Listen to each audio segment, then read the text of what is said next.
In today's episode, we're gonna have an interview.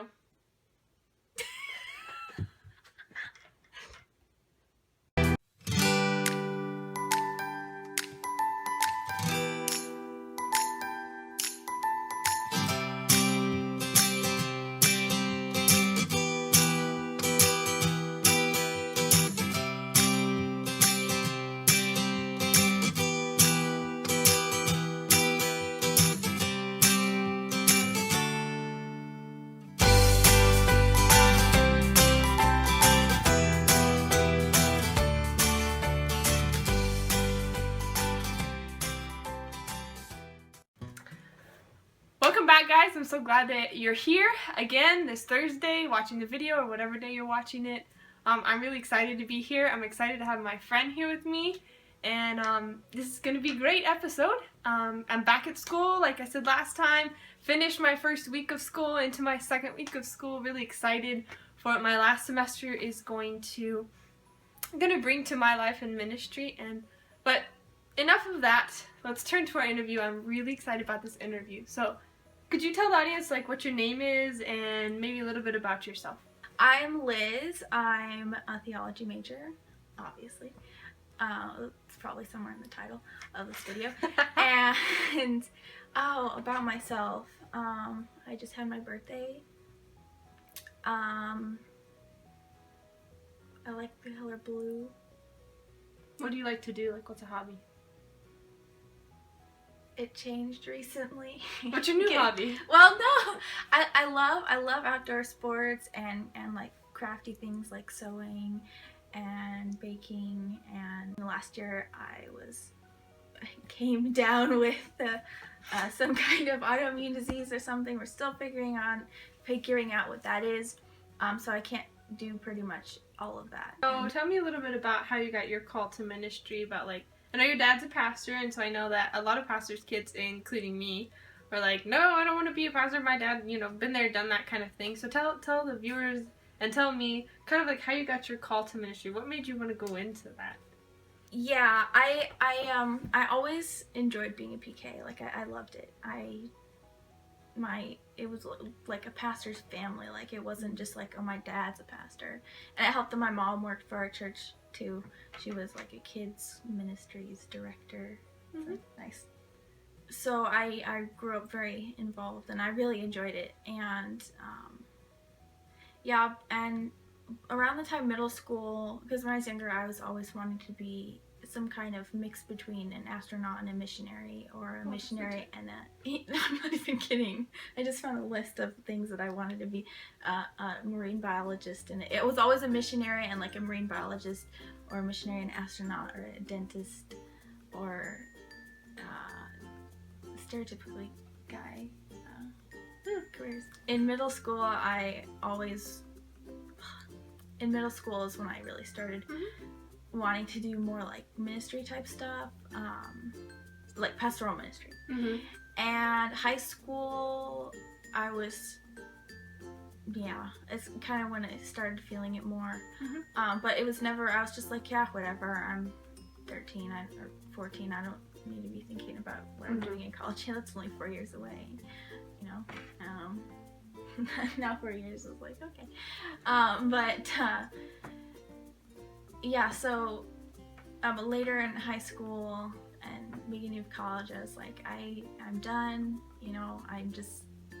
I kind of reached my max with ministry.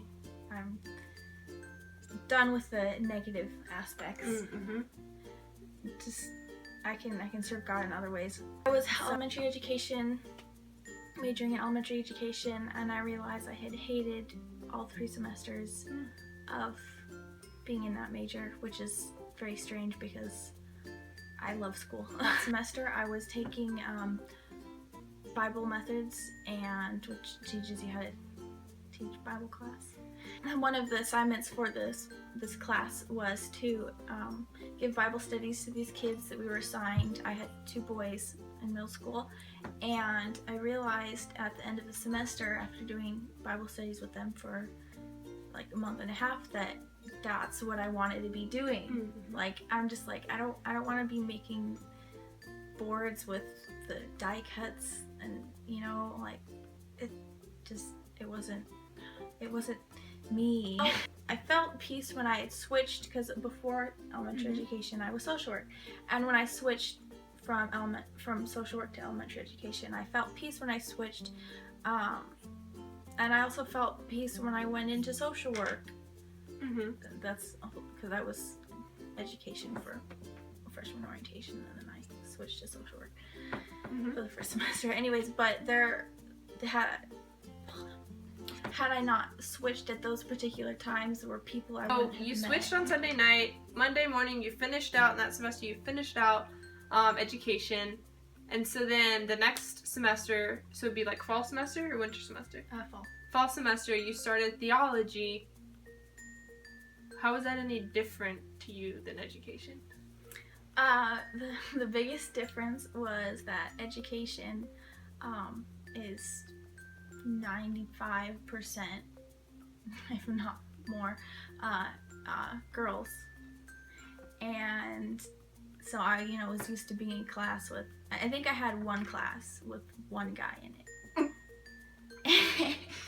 I mean, there's not even as many guys in education as there are girls in theology. In religion. So it was a big change, and it was a lot of fun though. Okay, so you went from like all girls to pretty much a lot of guys. So that was one of the big changes. So the second question is, like, I know that you personally have some physical struggles that maybe not everybody has. I know my sister has a lot of autoimmune disorders as well. So what would you say to someone who says, I can't go into ministry because I have this problem, or I'm not good enough, or I don't know if I can because of this? Like, what would you tell someone who's watching that says, I don't know if I'm good enough for ministry, I don't know if I'm physically able to do ministry? Yes. Wow, and the physical aspect even is new in the last year or so, because I've had heart problems for basically my whole life, but before that even, I am on the autism spectrum. I wouldn't say a little bit, because the spectrum is the spectrum. It's not less or more, but obviously I'm not nonverbal. And so that was actually, now that you brought that up, that reminds me, that was actually one of the bigger reasons that I think I didn't even consider religion my freshman year, is I had so many doubts. I was like, there's no way I could ever go into ministry, because I couldn't speak up front. I'm not good with my words. Like, I stumble over my words, because especially when I get like nervous, I stutter a lot.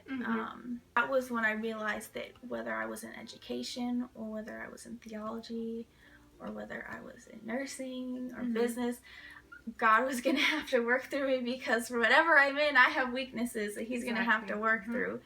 And so with that issue specifically, I realized that whether I was education or theology, He was going to have to bring words to my mouth. I feel like Moses a lot, because I'll just be like, God, I don't know what to say half the time. Like, even the other night I tried praying with a friend, and I just couldn't get the words out, which is made worse with autoimmune stuff. I get really bad brain fog, and then it's just like, you don't even know how to speak English anymore.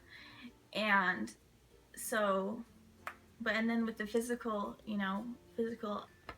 disability aspects, I can't take classes this semester. I had to drop out last semester and the semester before. The semester, I'm just like, I'm not trying. But I still feel called, so I have no idea what God's gonna do with it, but there's been so many other situations He's brought good out of and brought me through. So He's led you. So what would you tell some people? Exactly. So I mean, if you're feeling called, don't ignore, because He will be so persistent. He'll be persistent if He has a plan for you. And like it says, in the Bible, His strength is made perfect in our weakness. Because if we don't need Him, then, I mean, if we don't have weaknesses, then we don't need His strength. And if we don't need Him, then... what's the point? Exactly. Yeah. So yeah, don't just, even if it's hard and it doesn't feel like you have the ability to, I like to use this phrase, if you tap into the ultimate source of strength, then you have everything you need. That's really true. That's really true.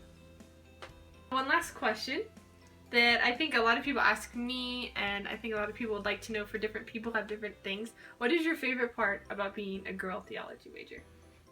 No, it's kind of, after being at the pastor's retreat this summer, it was kind of exciting in a sense that, you know, there are a lot of hard parts, like, you know, pastors' meetings being catered to, you know, like the fun things being catered to men's interests.